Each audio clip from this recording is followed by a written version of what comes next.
اگر دعا کر رہے ہیں ہم اور ہماری آنکھ میں آنسو نہیں آ رہے تو کیا اس میں دعا صحیح ہے؟ درد نہیں آ رہا، آنکھ میں آنسو نہیں بہہ رہے تو کیا پھر بھی ہماری دعا قبولیت کی طرف جا رہی ہے، سنی جا رہی ہے؟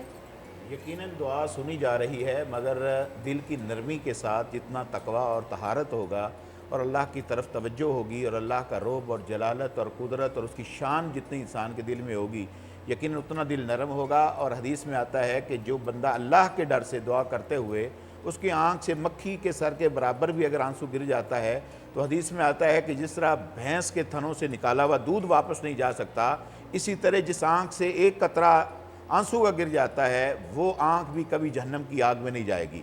ویسے ایسا بالکل نہیں ہے کہ اگر نہیں نکل رہا تو دعا قبول نہیں ہوتی، نہیں، اچھا، دعا پھر بھی انشاءاللہ قبول ہوگی، مگر دعاؤں کی تاخیر جو زیادہ تر ہو رہی ہے وہ یہی بات ہے جس طرح ہم نے پہلے بات بھی کی کہ اس کی وجہ یہ ہے کہ ادھر انبیاء دعائیں مانگتے تھے، صحابہ مانگتے تھے، اولیاء مانگتے تھے اور دعاؤں کا جلدی اثر نکلتا تھا۔ اور بسا اوقات دیکھیں ابراہیم علیہ السلام دعا مانگ رہے ہیں جوان بیٹے کے لیے، مگر وہ 80-90 سال کے ہو گئے ہیں، ان کی دعا قبول نہیں ہو رہی۔ اللہ نے جس وقت ان کے لیے جو لِكُلِّ أَمْرٍ مُسْتَقِرٍ قرآن میں آتا ہے، اللہ نے ہر وقت کے لیے کام کے لیے ٹائم فریم طے کیا ہے۔ جی، جو اللہ نے ابراہیم علیہ السلام کے ٹائم فریم طے کیا تھا، تب اللہ تعالیٰ نے انہوں نے کہا اے یا اللہ مجھے نیک صالح بیٹا عطا فرما۔ اللہ نے کہا کہ ہم آپ کو ایک حلیم بردبار بیٹا عطا کر رہے ہیں۔